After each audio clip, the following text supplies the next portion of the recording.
తర్వాత టీడీపీని వదిలేసి వైసీపీలో చేరతారని ప్రచారం ఎందుకు జరుగుతోంది? నిప్పు లేకుండానే పొగ పుట్టదుగా అన్న విధంగా ఆ నేత గురించి చర్చెందుకు జరుగుతోంది? టీడీపీలో ఒకప్పుడు అధినేత తరువాత తానే అన్నట్టుగా చక్రం తిప్పిన ఆ నాయకుడి మనసులో ఏముంది? నిజంగానే పార్టీ మారే అవకాశం ఉందా? కాలం కలిసి రాలేదని ఇలాగే సర్దుకుపోతారా? ఆ మాజీ మంత్రి ఫ్యూచర్ ఏంటి?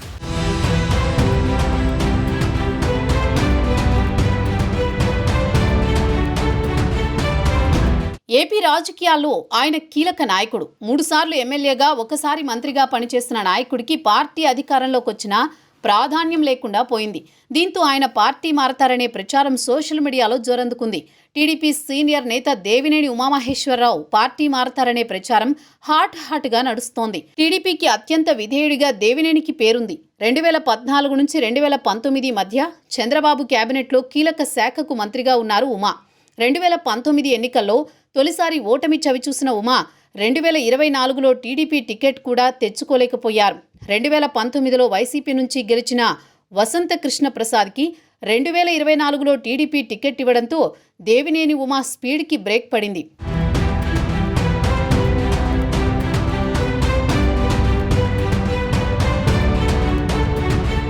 2019 ఎన్నికల్లో తనను ఓడించిన వసంతకే పార్టీ టికెట్ ఇవ్వడంతో దేవినేని ఉమా పరిస్థితి దారుణంగా మారిందని గుసగుసలు వినిపించాయి. ఎన్నికలకు ముందు అసమ్మతి గళం వినిపించిన ఉమా తర్వాత పార్టీ అధికారంలోకి రావడంతో బహిరంగంగా ఎక్కడా తన అసంతృప్తి వ్యక్తం చేయలేదు.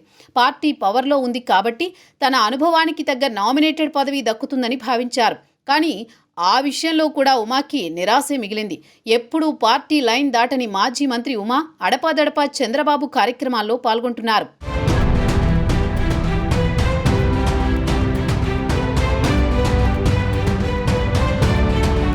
మైలవరం నియోజకవర్గ నాయకులతో టచ్లోనే ఉంటూ అక్కడి పరిస్థితులు గమనిస్తున్నారట దేవినేని ఉమా. వసంత కృష్ణ ప్రసాద్ టీడీపీ ఎమ్మెల్యేగా ఉన్నా ఆయనతో ఉమాకి ఏమాత్రం సఖ్యత లేదనేది ఓపెన్ సీక్రెట్. సిట్టింగ్ ఎమ్మెల్యే ఉన్నా ఉమా కూడా మైలవరంలో పట్టు సాధించే ప్రయత్నాలు చేస్తున్నారట. గతంలో తనతో పాటు పనిచేసిన వసంత దగ్గరికి వెళ్లిన వారిని వదిలేసి మిగతా వాళ్లతో మైలవరం రాజకీయాల్లో తన పట్టు జారిపోకుండా చూసుకునే ప్రయత్నాల్లో ఉమా ఉన్నారని చెప్పుకుంటున్నారు. ఇలాంటి సమయంలో మాజీ మంత్రి వైసీపీలో చేరతారని ప్రచారం మొదలవడంతో ఆయన వర్గానికి దిమ్మ తిరిగిపోయినట్టు సమాచారం. వైసీపీకి వ్యతిరేకంగా తీవ్ర విమర్శలు చేస్తూ గతంలో ఎన్నో ఆందోళనలు నిర్వహించిన ఉమా ఇప్పుడు అదే పార్టీలోకి వెళతారన్న ప్రచారం రాజకీయ వర్గాల్లో తీవ్ర చర్చకు దారితీసింది.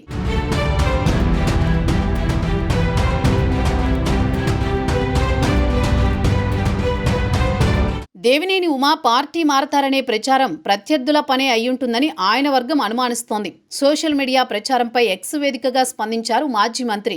కొంతమంది కావాలని దుష్ప్రచారం చేస్తున్నారని దేవినేని ఉమా అనుచరులు అనుమానిస్తున్నారు.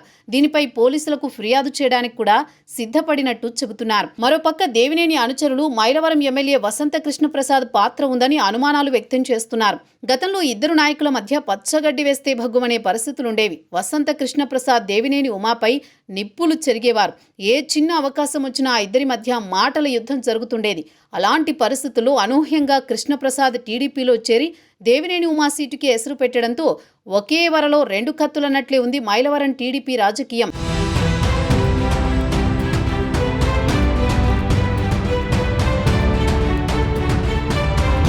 ఎదురుపడ్డప్పుడు తప్పదన్నట్లు పలకరించుకుంటున్న దేవినేని ఉమా వసంత కృష్ణప్రసాద్ మధ్య భేదాభిప్రాయాలు కొనసాగుతూనే ఉన్నాయని నియోజకవర్గంలో చర్చ జరుగుతోంది. దేవినేని పార్టీ మారతారనే ప్రచారంతో తమకేమాత్రం సంబంధం లేదంటోంది మైలవరం ఎమ్మెల్యే వర్గం. ఆ అవసరం తమకు లేదని వసంత కూడా బహిరంగంగానే మాట్లాడుతున్నారు. మరి దేవినేని ఉమాపై జరుగుతున్న ప్రచారంలో నిజమెంతో, రాజకీయ భవిష్యత్తు కోసం ఆయన ఏం చెబుతున్నారో కాలమే నిర్ణయించాలి.